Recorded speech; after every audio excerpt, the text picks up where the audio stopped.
Bon matin tout le monde, bienvenue à notre atelier sur les outils de communication. Mon nom est Diane Brien, alors c'est moi qui vais animer l'atelier ce matin. Je suis accompagnée de ma collègue Karine Brisson. Alors, je lui laisse la parole. Oui, bon matin tout le monde. Alors, ça me fait plaisir d'être avec vous aujourd'hui. Je vais m'occuper du clavardage. Alors, juste vous rassurer, je reçois vos messages. C'est normal qu'ils ne soient pas directement publiés. Donc, je vais lire vos questions, les quelques questions qu'on pourra prendre aujourd'hui. Je vais les lire à Diane et elle va pouvoir y répondre. Sinon, je vous dirais que si on n'a pas le temps de prendre toutes les questions aujourd'hui, je vous rappelle qu'on a un forum demain à 9 h également. Et là, on va poursuivre avec les questions que vous nous avez posées aujourd'hui et on va continuer probablement avec de nouvelles questions demain. Alors, je laisse la parole à Diane. Alors, merci Karine. Donc, sans plus tarder, on va commencer. Alors, je vous partage le PowerPoint. Parfait. Alors, aujourd'hui, notre mission, c'est quoi? Ben, c'est de voir comment les outils de communication de Mosaïque Portail peuvent vous être utiles pour communiquer avec vos élèves, pour soutenir tous les efforts là, en cette période de confinement. On va aujourd'hui, pendant l'atelier, survoler les différentes fonctionnalités. Donc, c'est un atelier qui devrait durer à peu près de 30 à 40 minutes. On va, comme Karine le disait, répondre à un maximum de questions, mais vous pourrez profiter du forum demain, comme elle vous l'a mentionné. Demain, je vous annonce, je vous montre l'horaire des différents ateliers et forums que vous retrouvez sur le site grix.ca/mosaïque portail. Alors, c'est à partir de là que tous les liens y sont et vous pouvez aussi accéder aux ateliers passés. Donc, vous pouvez visionner les ateliers en différé. Même aujourd'hui, pendant la présentation, vous pouvez mettre sur pause là, si vous devez interrompre. Donc, les ateliers, on fait des démonstrations, on explique comment faire. Au niveau des forums, c'est vraiment une période réservée aux questions. Donc, les questions des gens qui participeront au forum et en plus, on répond aux questions qu'on aura aujourd'hui si on n'a pas, le temps d'y répondre au complet. Qu'est-ce qu'on va voir aujourd'hui? Un retour bref sur l'accès à Mosaïque Portail. On va aussi voir l'envoi de courriel, donc l'envoi de courriel aux élèves, mais aux parents également. L'ajout de pièces jointes, la limitation, qu'est-ce qu'on ne peut pas faire. On va regarder aussi la publication, donc la publication sur le portail élève, la publication sur le portail parents et notre historique de publication dans notre Mosaïque Portail. Je vous signale que l'atelier d'aujourd'hui, elle est dédiée à toutes les clientèles. Donc, autant la formation générale jeune, primaire et secondaire que la formation générale adulte et la formation professionnelle. Donc, toutes les clientèles, vous détenez tous des accès pour l'envoi de courriel et la publication. L'accès à Mosaïque Portail, on parle d'un site national. Donc, Mosaïque Portail, mosaïqueportail.ca est un site national. Donc, tout le monde se branche à la même adresse. L'accessibilité, elle est octroyée, elle est configurée par votre organisation scolaire. Donc, si vous n'avez pas encore accès à votre portail, il faut valider avec les gens chez vous, les responsables chez vous. C'est vraiment, l'accès est vraiment octroyé par eux. Tout ce que vous voyez dans votre Mosaïque Portail, les groupes, les élèves que vous voyez, c'est selon les paramètres qu'on retrouve dans GPI Windows, donc le GPI là, du personnel administratif, ou JAD Tosca pour la clientèle adulte et la clientèle de formation professionnelle. L'accès est limité en fonction de votre corps d'emploi et de votre lieu de travail. Donc, que vous soyez enseignant, intervenant, direction, Vous allez voir et vous allez avoir accès à différentes choses. Ce n'est pas tout le monde qui a accès à tout. Donc, c'est vraiment limité en fonction de votre corps d'emploi au niveau de la paye. Si vous avez des questions par rapport à ça, si vous dites, ben, je ne vois pas tout, je ne suis pas capable d'accéder à mon portail, c'est vraiment le responsable dans votre organisme. Donc, si vous êtes dans une école ou un centre, vous pouvez vous référer à votre direction d'école qui pourra se référer au service informatique. Donc, si vous avez besoin aussi de formation, si vous avez des choses qui ne sont pas claires, bien, vous pouvez vous référer à vos responsables qui communiqueront avec nous à ce moment-là. Allons voir un petit peu de plus près comment tout ça fonctionne. Alors, je vais vous partager premièrement. Je commence par le volet direction intervenant pour vous montrer un peu la différence, les petites différences qui existent au niveau du portail direction et intervenant parce que ce n'est pas tout à fait pareil au niveau du choix des destinataires. Donc, quand on est présentement, je suis dans le portail direction. J'ai la possibilité de rechercher un élève ici en haut. Et ça, je le retrouve autant dans le portail enseignant que dans le portail direction, que dans le portail intervenant. Donc, si je veux rechercher un élève en particulier, je peux taper son nom de famille, son prénom, son code permanent, son numéro de fiche, peu importe comment je fais la recherche. J'appuie sur ma petite loupe et je vais avoir mon élève et je peux cliquer sur sa photo. Et dans la barre titre où je vois son prénom et son nom de famille, j'ai le petit icône pour envoyer un courriel. Donc, la petite enveloppe va me permettre d'envoyer un courriel à mon élève Florin. Donc, ça, c'est commun à tout le monde. Vous pouvez tous passer par là pour envoyer un courriel avec l'outil de recherche. Quelque chose qui est un petit peu différent dans le choix des destinataires pour le portail direction et le portail intervenant. Lorsque vous avez le bouton « Envoyer un courriel », les directions et les intervenants vont fonctionner par filtre. Donc, au niveau du destinataire, du choix du destinataire, je devrais soit utiliser un filtre qui est déjà présent ou en ajouter un. Je vous donne l'exemple. Si je veux ajouter un filtre, je vais lui donner un nom. Exemple, les élèves de français de secondaire 1. Alors, je choisis le niveau. Je peux choisir garçon ou fille. Je peux aussi également choisir la matière ou le groupe, un ou l'autre. C'est un choix. Si je choisis la matière, je peux aller dans la liste des matières et je vois toutes les matières qui existent. Plus simplement, je peux faire une recherche dans la ligne en haut et taper mon code de matière. Je peux sélectionner et confirmer ma sélection. À ce moment-là, j'ai demandé tous les élèves de secondaire 1 de français, alors je peux enregistrer. Mon filtre est maintenant prêt, français secondaire 1. Donc, si je veux envoyer un courriel, je retourne à mon message. Je peux utiliser le filtre et choisir français secondaire 1. À ce moment-là, ce sont les élèves qui sont inscrits en français secondaire 1 qui recevront le courriel. Remarquez que j'ai un petit message d'avertissement qui a été affiché et vous l'aurez à chaque fois que vous allez faire une sélection d'élèves. On me dit que les parents de cet élève n'ont pas d'adresse courriel valide. Ça veut dire que si j'écris à tous les élèves et leurs parents, ben, les parents de cet élève-là ne recevront pas le courriel car il y a un petit problème. À ce moment-là, quand vous voyez ce message-là, vous n'avez pas la possibilité d'aller vous-même le modifier. Vous vous adressez à la personne qui s'occupe des dossiers d'élèves dans votre école et elle pourra faire le changement soit dans JAD Tosca, soit dans GPI Windows.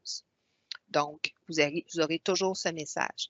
À noter que vous avez un petit point d'interrogation au niveau du choix du destinataire qui vous rassure en vous disant que tous les élèves et leurs parents qui vont recevoir ce courriel-là, la confidentialité des destinataires est respectée. Donc, les courriels seront envoyés en copie conforme invisible. Donc, on ne verra pas, chacun ne verra pas l'adresse de l'autre.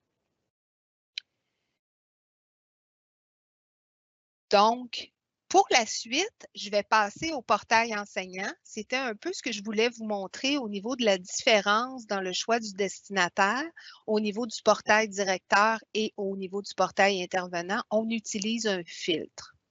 Contrairement au portail enseignant, et je bascule tout de suite vers le portail enseignant. Alors, je suis dans le portail enseignant pour une enseignante de français. Alors, l'écran est un petit peu différent. Et les outils de courriel, bien, je vous les présente immédiatement. Alors, si mon enseignante désire envoyer un courriel à l'ensemble de ses groupes, elle pourra utiliser le lien « Envoyer un courriel » ici. Donc, en envoyant un courriel ici, j'obtiendrai la liste des élèves, donc tous les groupes qui me sont affectés. Je pourrais, si je le veux, dire, OK, ça, c'est mes groupes repères. Donc, c'est la même chose que mes groupes matières. Je vais les enlever. Je vais enlever le groupe pour la communication. Alors, il me reste seulement mes 3 groupes.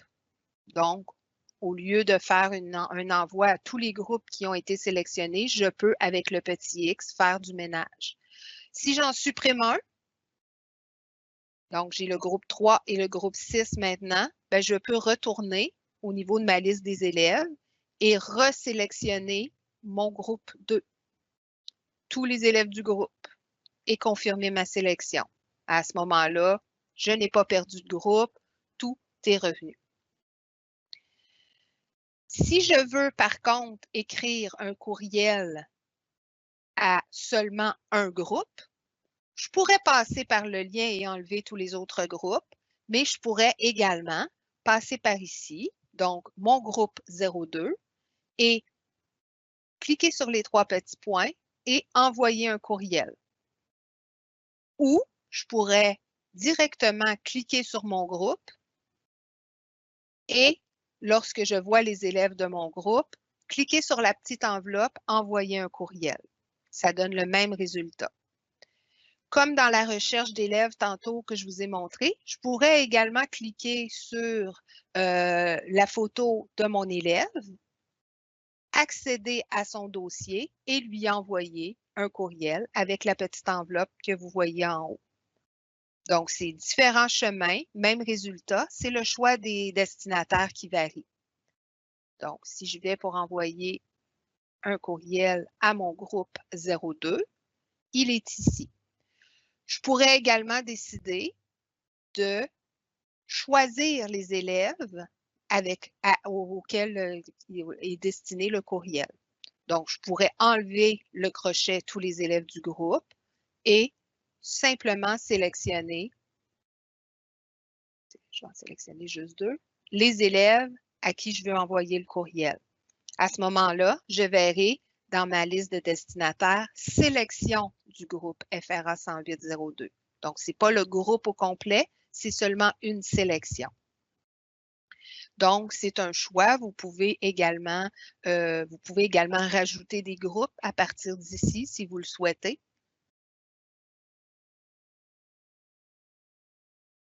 Oups. OK, je fais. Ah, je n'ai pas choisi mes élèves. J'ai choisi 03 et je clique tous les élèves. À ce moment-là, je verrai le groupe 03. Toujours un message d'avertissement pour les adresses de courriel invalides au niveau des parents. Donc, ma sélection de destinataires est faite. Toujours le même message qui vous dit que tous les élèves et les parents de ces groupes-là recevront en toute confidentialité en copie conforme invisible sans que l'adresse courriel n'apparaisse pour les autres destinataires. Vous avez la possibilité également d'envoyer en copie conforme et en copie conforme invisible à partir de la liste des employés. Donc, si je vais au niveau de la liste des employés, j'obtiens tous les employés de l'école ou du centre auquel je suis attachée au niveau de la paye. Donc, j'ai tout le monde ici. Je pourrais chercher un nom en particulier. Je pourrais filtrer, bon, je veux quelqu'un au niveau des intervenants et choisir. Je pourrais taper.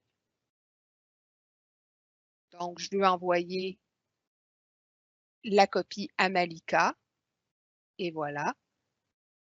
Et le faire aussi en copie conforme invisible. Si je l'envoie en copie conforme, les destinataires de ce courriel verront l'adresse de Malika apparaître.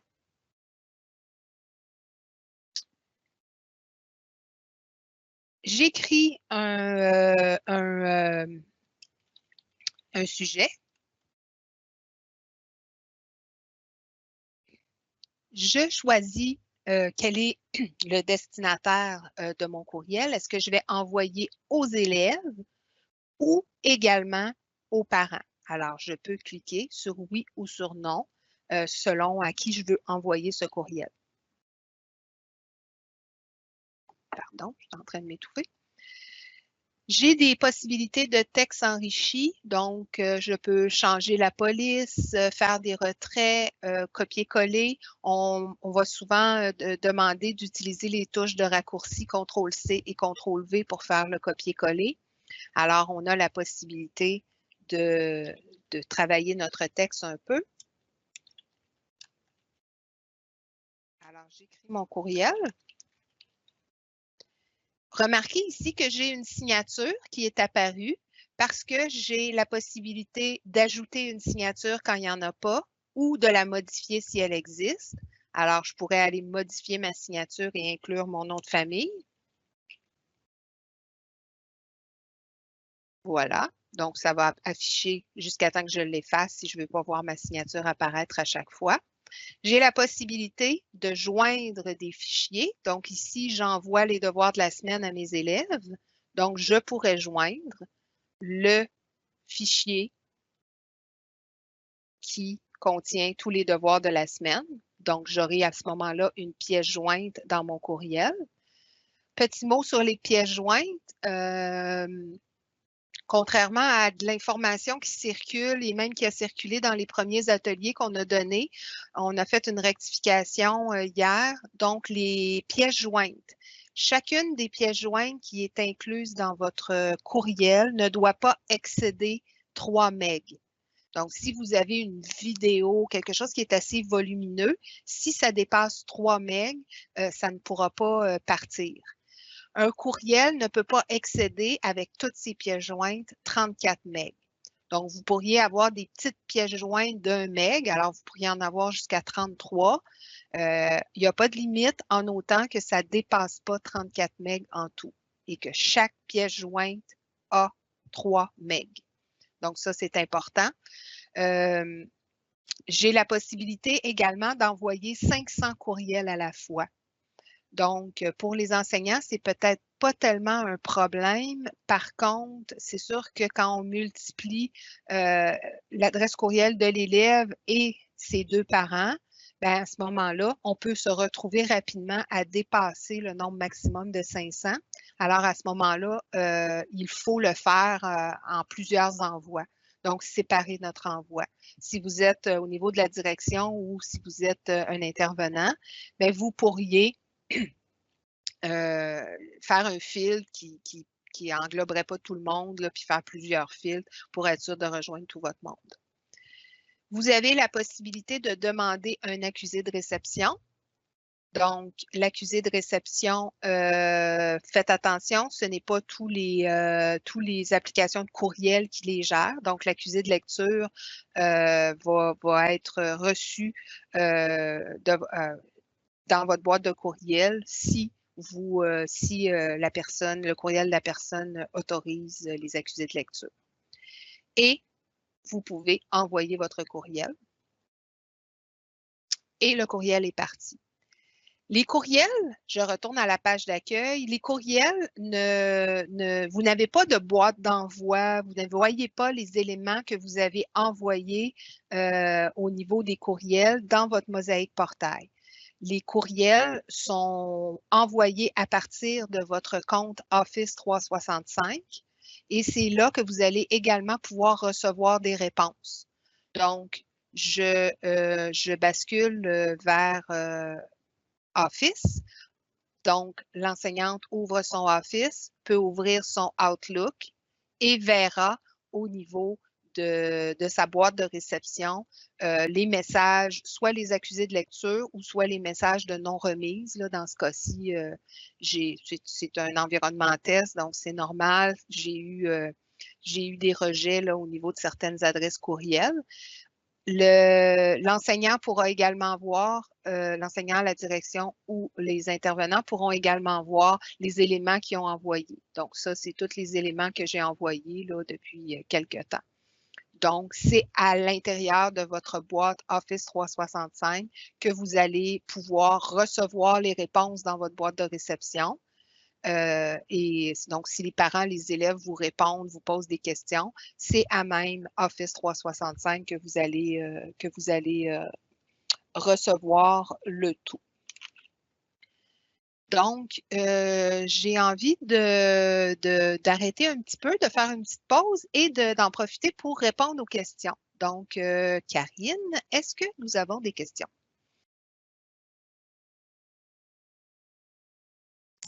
Oui, alors il y a quelques questions. Je vous dirais qu'il y a aussi quelques personnes qui ont eu des petits problèmes techniques, donc j'essaie de les aider à travers tout ça.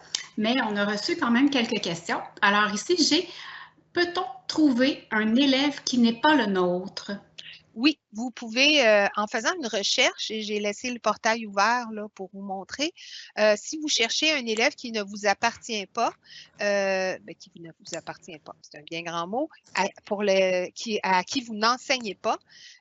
Donc, si vous êtes enseignant, enseignante et que vous avez un élève que vous devez rejoindre pour un comité ou pour X raison, bien, vous pouvez taper son nom.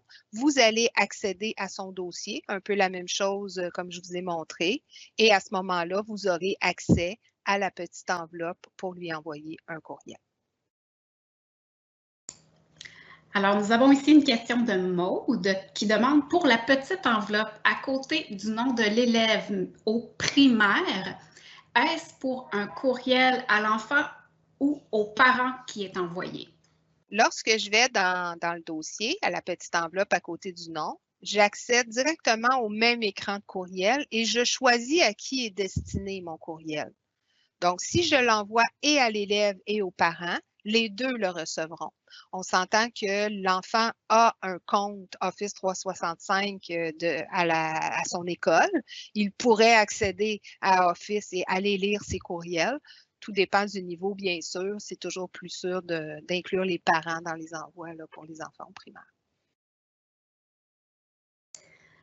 Ensuite, il y a Nancy Jolicoeur qui demande « Est-ce que les élèves et leurs parents ne devraient pas être aussi en CCI, donc dans le champ CCI? » Bien, en fait, tout est en CCI dans la section A.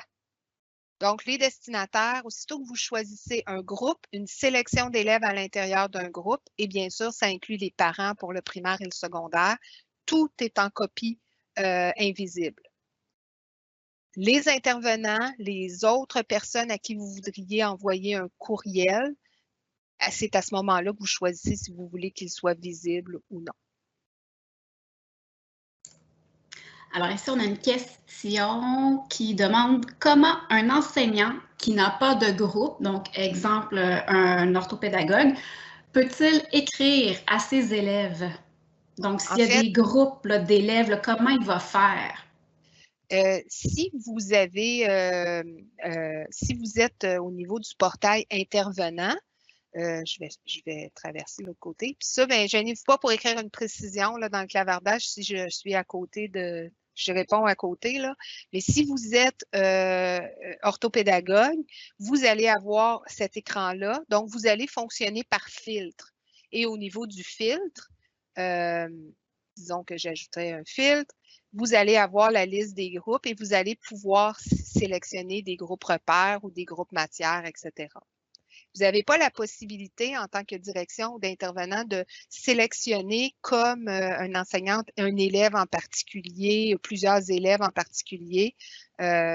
dans l'état actuel du portail, c'est vraiment les seuls critères de filtre. Donc, vous n'avez pas la possibilité de dire, ben, dans le groupe 102, j'aimerais juste sélectionner 10 élèves. Pour l'instant, c'est pas permis. Ici, j'ai quand même une question assez importante. On demande comment fait-on pour entrer dans Mosaïque Portail? L'accès à Mosaïque Portail est vraiment contrôlé par votre adresse courriel. Votre adresse, c'est ça, courriel Office 365. C'est à partir de ce compte-là que vous allez pouvoir vous brancher. C'est sûr que ça doit avoir été activé au préalable par votre service informatique. Donc, si vous n'avez pas eu de communication à l'effet que votre portail est maintenant disponible, ça se peut que ça ne soit pas encore là. Donc, très important de vous référer à votre responsable informatique, à votre direction d'école qui va pouvoir aller aux sources et voir là, vraiment est-ce que c'est activé ou pas. Mais c'est vraiment une authentification qui fonctionne par votre compte Office 365. Oui, donc tout à fait. Et par la suite, vous n'avez qu'à aller sur le site mosaïqueportail.ca et vous connecter avec ces informations-là. Alors, j'ai Sébastien ici qui demande les adresses courriels des élèves sont-elles données par l'école? Oui, c'est au niveau là, du service informatique là, qui vont générer les adresses courriels pour tous les élèves. Comment c'est distribué dans vos écoles et tout, ça reste une question, là, chacun a sa manière de communication. C'est sûr que, comme je vous le disais, ça se peut que ça ne soit pas encore activé chez vous. Alors, vérifiez auprès de votre établissement scolaire si le portail élève a été activé. Il y a encore beaucoup de questions, Diane. Je sais qu'on doit voir également là, la partie publication il est déjà 9h27. Donc, est-ce que tu prends la relève avec la publication, puis je vais poursuivre, puis on va essayer de répondre au maximum de questions. Puis comme on vous a dit, demain au forum, on va passer au travers de la liste. Donc, même si vous ne pouvez pas assister au forum demain matin, vous pourrez le regarder un petit peu plus tard dans la semaine et avoir des réponses à toutes vos questions. Donc, je retourne à mon portail enseignant pour vous montrer la publication. Donc, la publication qui s'adresse encore là à toutes les clientèles et qui est identique que je sois dans un portail direction, que je sois dans un portail intervenant ou dans un portail enseignant. Donc, la publication, donc j'ai un hyperlien pour publier sur le portail au niveau du portail enseignant. Et si je vais dans le portail direction ou intervenant, j'aurai un peu la même chose. Donc, nouvelle publication. Différence encore, je devrais utiliser des filtres. Les mêmes filtres qu'on a utilisés tantôt ou des nouveaux que je créerai ou j'envoie à tous les élèves de l'école. Donc, c'est la seule différence encore là. On utilise des filtres pour la direction, les intervenants. Et si je reviens au portail enseignant, c'est vraiment le choix des groupes. Donc, si je publie sur le portail, à ce moment-là, on va me donner l'ensemble de mes groupes. Encore là, je peux faire du ménage, enlever les groupes pour lesquels je ne veux pas publier. Je peux ajouter des élèves, retirer des élèves de la publication si je le souhaite. Même chose que le courriel. Je décide sur quel portail je veux publier. Le portail des élèves, oui. Le portail des parents, oui. Donc, c'est sûr qu'en formation générale adulte et en formation professionnelle, on n'aura pas l'option pour le portail parent. Donc, j'écris mon petit message.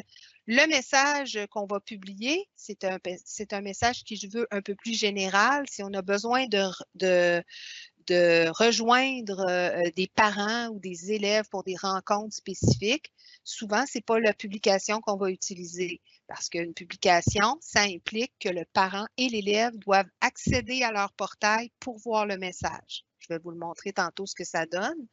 Donc, ça veut dire que si vous avez besoin de rejoindre un parent ou un élève en urgence, on va privilégier l'utilisation du courriel. Donc, disons que j'écris un petit message.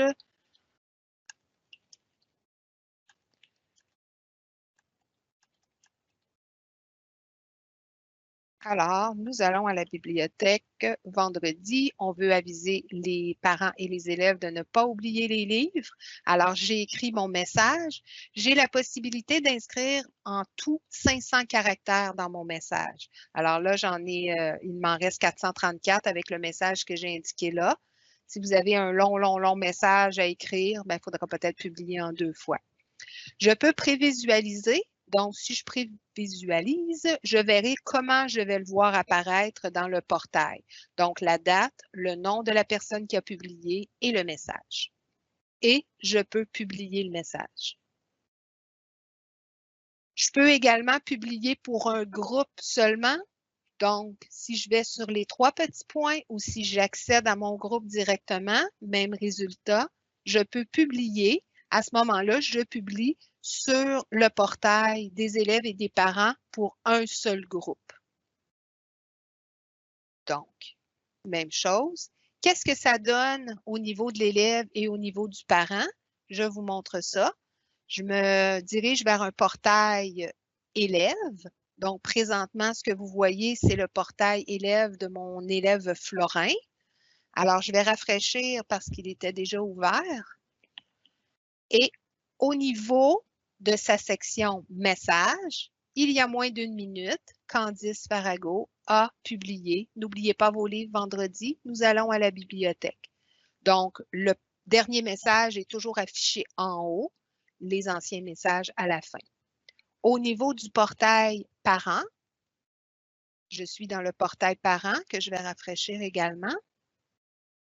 Donc, même chose, Candice Farago, aujourd'hui, le 8 avril, a publié le message pour la bibliothèque. Donc, c'est instantané. Comment faire pour corriger un message? Comment faire pour supprimer un message? Vous avez l'historique des publications. Donc, dans votre portail enseignant, au niveau de la section « Mes données », vous avez l'historique de publication. Il est possible de retirer une publication qu'on a faite parce que c'est pas vrai, on s'est trompé de date, etc. Par contre, c'est pas possible de corriger. Alors, la publication que je viens de faire ici, je peux la retirer. Si je la retire, automatiquement, on va la voir dans son historique, mais il va avoir un petit symbole comme quoi c'est retiré. Donc, si je fais une faute, exemple un peu plus bas, vendredi le 3 avril, j'ai fait une faute. Date à retenir, 32 avril. Oups, erreur. Je ne peux pas corriger. Alors, je retire la publication et j'en publie une autre à ce moment-là avec les bonnes informations, en espérant que pas trop de monde a vu ma petite faute d'orthographe. Donc, vous pouvez gérer vos publications. Est-ce que vous devez faire le ménage régulièrement? Vous n'êtes pas obligé. C'est toujours la dernière publication qui arrive en premier. Alors, si vous le souhaitez, si vous souhaitez faire du ménage, enlever les publications désuètes pour pas que ça porte à confusion, vous pouvez simplement aller dans votre historique de publication et les retirer. Sinon, elles vont s'accumuler une après l'autre. Donc, c'est ça pour les publications. Alors, Karine, est-ce qu'on a des questions? Oui, il y a encore beaucoup de questions. Je vais essayer de trouver les questions qui se concernent. J'ai essayé de répondre à quelques questions à travers tout ça, là, et je vais essayer de trouver des questions qui concernent les publications, si possible. Soyez sans crainte, demain au forum, on répond à tout ça. Puis comme je vous disais, vous pouvez réécouter à votre convenance le forum de demain si vous ne pouvez pas y assister, mais on va tenter de répondre à tout ça demain. OK, alors... sinon, on va continuer avec des questions de façon générale sur les courriels, là, parce qu'il y a vraiment beaucoup de questions.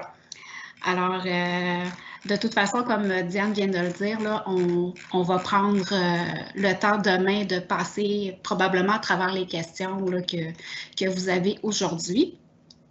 Alors, on demandait, entre autres, éventuellement, sera-t-il possible de dépasser le 3 MB par fichier? Ce n'est pas beaucoup.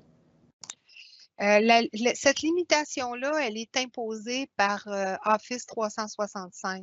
Donc, je ne suis pas informaticienne, programmeur. Je ne peux pas vous dire si on peut contourner cette situation-là, mais la limitation, elle est vraiment imposée par Office. Donc, actuellement, je vous dirais non, c'est pas possible. Est-ce qu'on trouvera un truc pour détourner ça? Surveiller les nouveautés, on pourra vous les aviser, mais à date, il n'y a rien de prévu à ce niveau-là. Alors, j'ai une autre question. Lorsque j'envoie un courriel aux parents avec Mosaic Portail, je reçois toujours des courriels rejets. Comment je fais pour régler la situation? Merci. Donc, si l'adresse courriel des parents, j'imagine que c'est ce que vous me dites, qu'il y a des adresses courriels qui ne sont pas correctes, là, qui ne sont pas valides, qui sont valides pour l'envoi, mais qui finalement n'aboutissent pas. C'est au niveau de votre technicienne ou votre secrétaire d'école qui pourra voir à corriger la situation. C'est pas vous qui avez la possibilité de faire de l'entrée de données pour modifier les courriels, c'est vraiment au niveau de l'administration que ça se fait. Alors ici, on a Eulalie qui demande, en tant qu'intervenant, peut-on ajouter un document directement sur le portail sans passer par le courriel?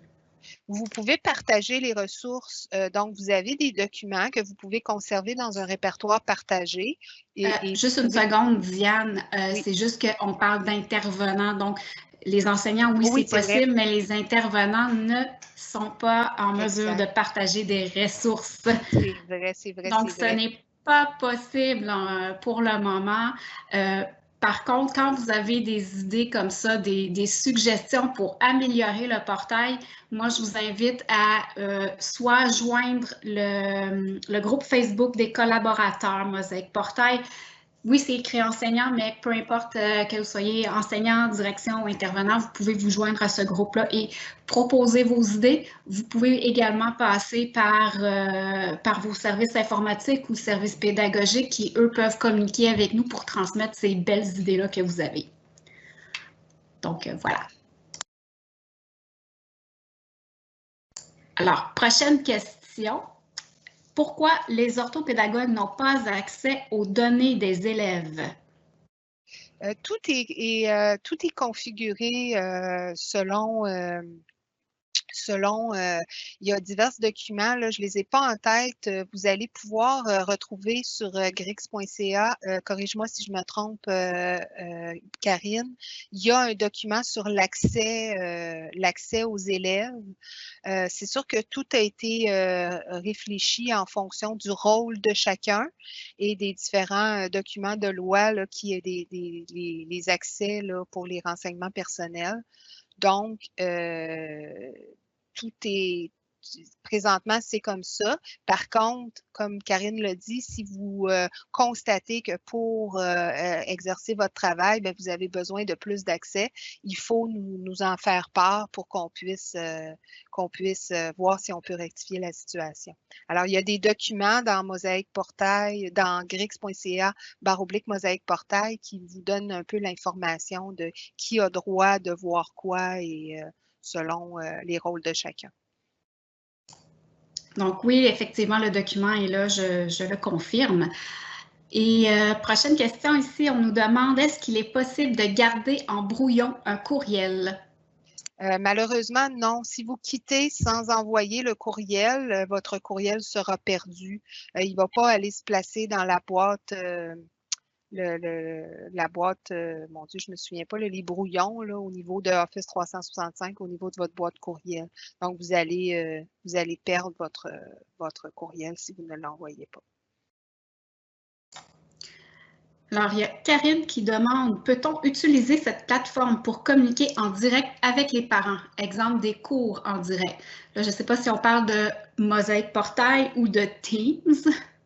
C'est sûr que pour communiquer en direct, je vous suggérerais peut-être plus Teams parce qu'il n'y a pas de possibilité de faire des vidéoconférences avec Mosaïque Portail. Ou donc, c'est plus dans vos outils Office 365 que vous pourriez développer ça. D'ailleurs, suite à des demandes, là, après avoir fait différents ateliers là, depuis la semaine passée, on a eu beaucoup de demandes pour les outils Office 365. Donc, on a un collègue qui est en train de regarder pour vous donner des outils là, au niveau de Teams, au niveau du OneDrive. Fait que ça s'en vient prochainement, là, très prochainement. Donc, surveillez votre site Mosaïque Portail. Vous allez peut-être avoir des nouvelles formations qui vont afficher très bientôt.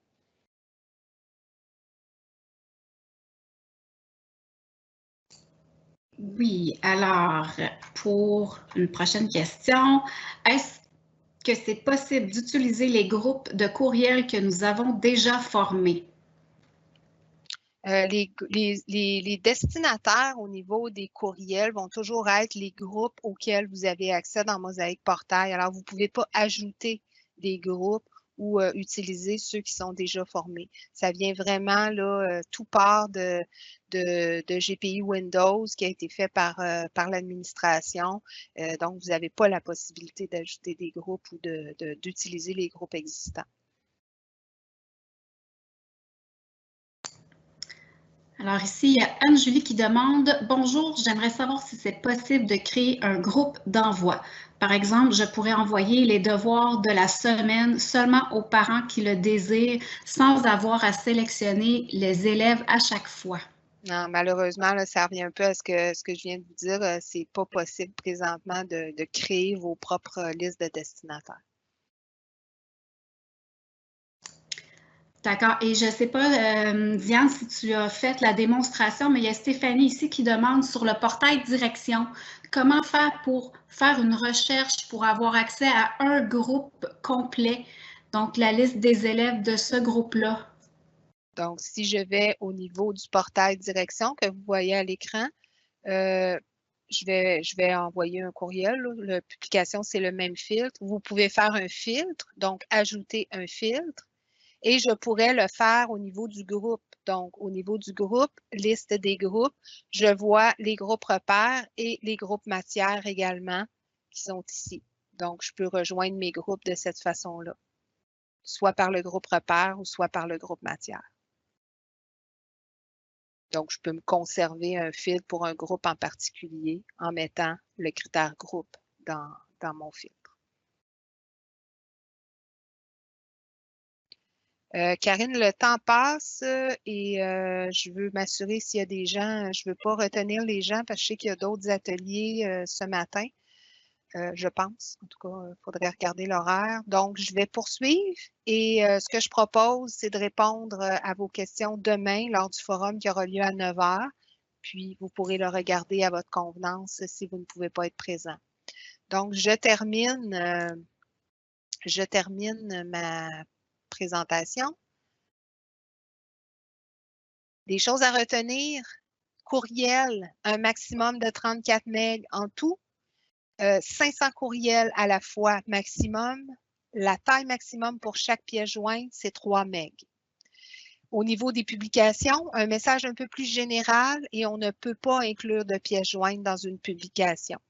Votre historique de publication vous permet de retirer les publications, pas de les corriger, seulement les retirer. Des questions. Bon, je pense qu'on en a répondu à beaucoup. Donc, pour plus d'informations, on a nos autres ateliers qui sont disponibles sous grix.ca/mosaïque portail. On a notre groupe Facebook. Karine vous en a parlé tantôt. Vous pouvez accéder au groupe. C'est enseignant. C'est un groupe d'enseignants, mais même si vous êtes intervenant en direction, vous pouvez y aller. Donc, collaborateur Mosaïque Portail enseignant. Vous avez vos capsules d'aide. N'oubliez pas vos capsules d'aide. Vous avez là, plus d'une 50aine de capsules disponibles dans votre barre titre en haut dans votre mosaïque portail. Tout à côté de votre nom, vous avez la petite icône pour avoir accès aux capsules qui sont disponibles sur le YouTube de la Grix. Donc, si vous avez besoin de revoir certaines choses, c'est bien fait. C'est des tout petites capsules très courtes, mais qui expliquent très bien comment faire. On a aussi un environnement de démonstration Mosaïque Portail. Alors, en accédant à mosaïqueportail.ca et en vous authentifiant à l'aide de ce code, vous pourrez voir un peu qu'est-ce que chaque personne voit, un élève, une direction, un intervenant. Donc, ça vous permet de naviguer un peu dans le portail selon différentes corps d'emploi. Donc, puis ça, vous pourrez regarder à nouveau l'enregistrement là, en cliquant sur le lien, puis vous pourrez aller à la fin là, si vous voulez noter où, votre authentification et votre mot de passe. Je vous remercie. Un gros merci d'avoir assisté en si grand nombre et d'avoir participé avec vos questions. Et ne soyez pas inquiets, toutes vos questions vont avoir une réponse, que ce soit demain au forum ou on publiera une foire aux questions là, très bientôt. On est à préparer ça. Donc, je vais vous souhaiter une excellente journée. Je laisse la parole à Karine. Oui, donc merci d'avoir été là et comme Diane l'a mentionné, donc oui, il y a encore plusieurs questions. Là. Moi, j'ai 70 même nouveaux commentaires ou questions dans le clavardage. Donc, on ne perd pas ces questions-là, je vous rassure. Nous allons les conserver et on va y répondre demain. Et encore là, si on n'a pas le temps de répondre à toutes les questions, on va regrouper le tout pour faire une foire aux questions. Donc, vous pouvez quand même là, continuer à écrire. Sinon, il y a beaucoup de réponses que vous pouvez trouver sur la page Facebook. Et également, pour les enseignants, je tiens à le souligner, donc les capsules d'aide sont disponibles sur le portail, le petit lien que Diane vous a montré. Donc, c'est sur le portail des enseignants, mais sinon, allez sur la chaîne YouTube, donc la chaîne Grix, et vous allez retrouver les mêmes capsules, même si vous n'êtes pas enseignant. Alors, sur ce, moi, je vous dis autant que possible à demain. J'espère que vous allez être là et on va continuer à répondre à vos questions. Donc, merci à tous et bonne fin de journée. Bye bye. Merci, au revoir.